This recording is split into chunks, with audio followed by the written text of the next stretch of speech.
আসসালামু আলাইকুম। সবাই কেমন আছেন? আশা করি সবাই আল্লাহর রহমতে ভালো আছেন। চলে এলাম আজকে নতুন আরেকটি ভিডিও নিয়ে। যারা নতুন সেলাই কাজ করছেন তারা অনেকেই এখনও বুঝতে পারেন না যে কারো বডি থেকে ফিটিং মাপ নেওয়ার পরে কামিজ কাটিংয়ের সময় কোন মাপে কাটিং করতে হবে।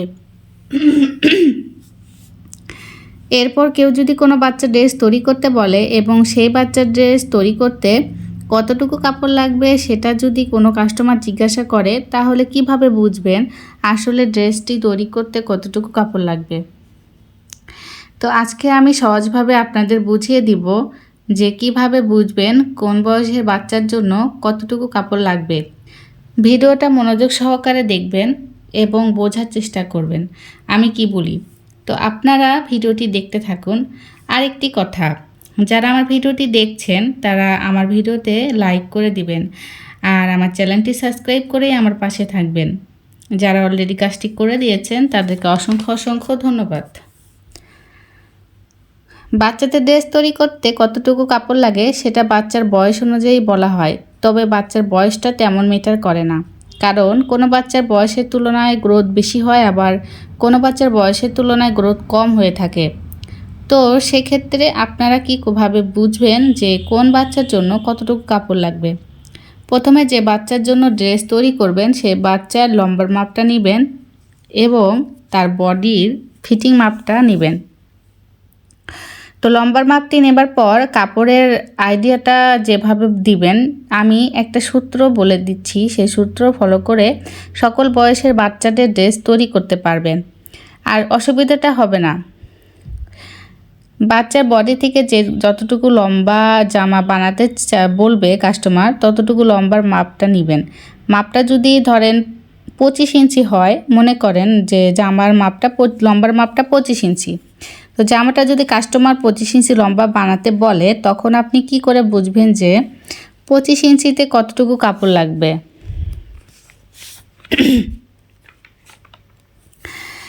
তার আগে আপনাকে মনে রাখতে হবে ইঞ্চি টেপের 36 ইঞ্চিতে হয় 1 গজ কাপড় আর 18 ইঞ্চিতে হয় হাফ গজ কাপড়।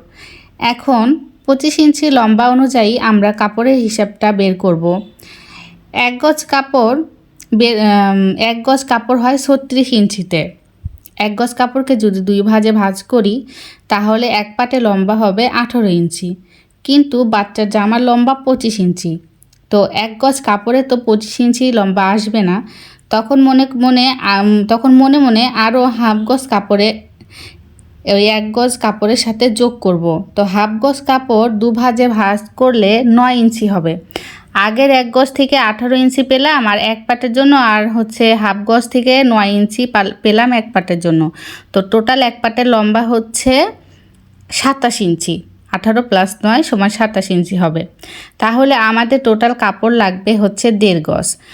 25 ইঞ্চি লম্বা জামা তৈরি করতে হবে। তো আমাদের গজ কাপড় থেকে এক পাটের জন্য টোটাল লম্বা পেলাম হচ্ছে 27 ইঞ্চি। সেলাই করার সময় 2 ইঞ্চি বেশি লাগবে। তো 25 ইঞ্চি লম্বা বাচ্চা জামা তৈরি করতে লাগবে হচ্ছে 1.5 গজ কাপড়। এইভাবে যত লম্বা হবে লম্বা অনুযায়ী আর ইঞ্চি টেপের মাপ অনুযায়ী আমরা কাপড়ের হিসাবটা বের করব। এটা সাধারণ জামা বাচ্চাদের গোল জামা তৈরি করা হয়, সেক্ষেত্রে 1.5 গজ কাপড় লাগবে। এরপর কেউ যদি এসে বাড়তি ডিজাইন করতে বলে কিংবা হাতা বড় করতে বলে এবং হাতাতে ডিজাইন করতে বলে, সেক্ষেত্রে আমরা আরও হাফ গজ কাপড় বেশি নিতে বলবো। তখন কাপড় লাগবে 2 গজ। আরেকটি কথা মনে রাখতে হবে যে 3 কোয়ার্টার হাতা তৈরি করতে হাফ গজ পরিমাণ কাপড় লাগে এবং হাফ বডি পাটের জন্য হাফ গজ পরিমাণ কাপড় লাগে।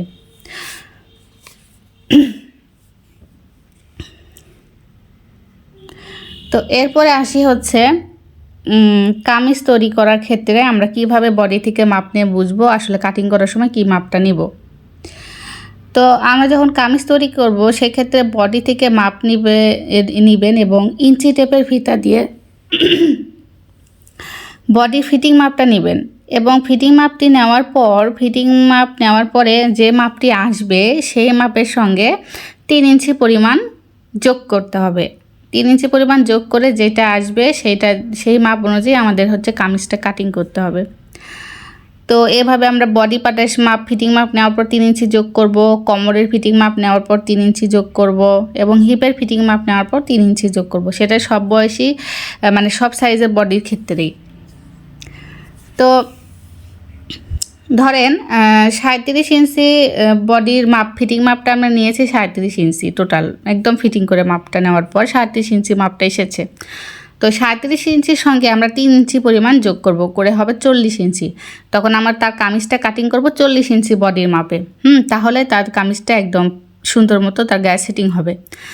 তবে কেউ যদি এক লুজ ফিটিং চাই সেক্ষেত্রে আমরা 3 ইঞ্চি করে যোগ করে নেব, আর কেউ যদি একদম ফিটিং পড়তে চায় সেক্ষেত্রে আমরা 2 ইঞ্চি করে যোগ করে নেব।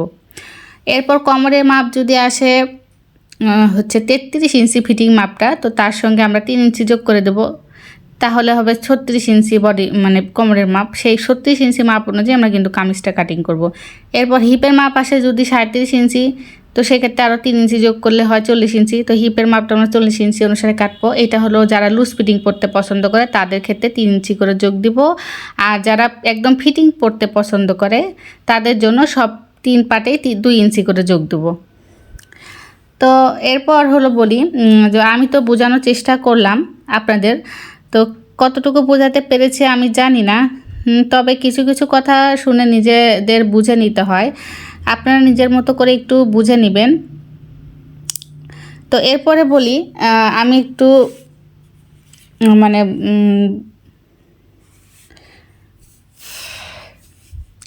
আর হচ্ছে বয়স অনুযায়ী গলা এবং তারপর পুটের মাপ, তারপর হচ্ছে আর্মহোলের মাপ, এসব তো যারা জানেন তারা জানেন, আর যারা কেউ যদি না জানেন বা বুঝতে না পারেন তাহলে আমাকে কমেন্ট করবেন, আমি আপনাদেরকে রিপ্লাই দিয়ে দেবো। তো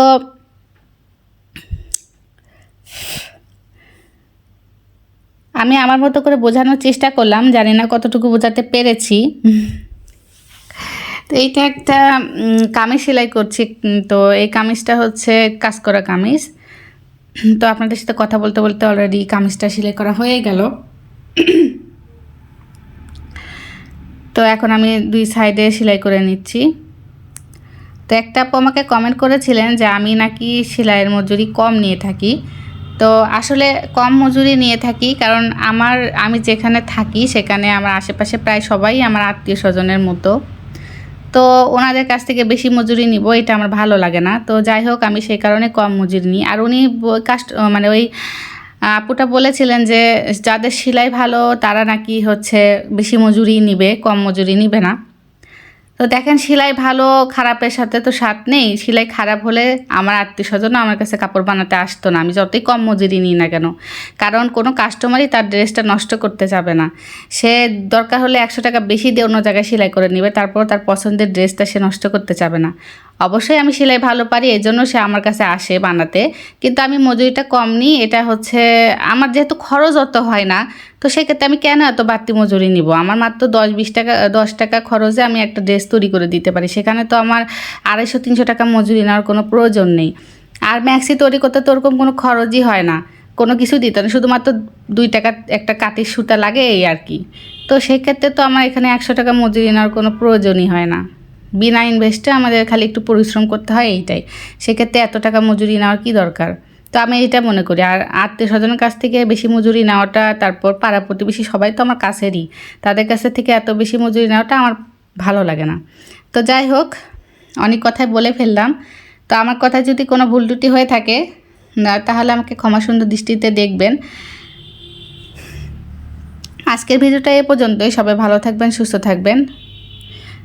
আল্লাহ হাফেজ।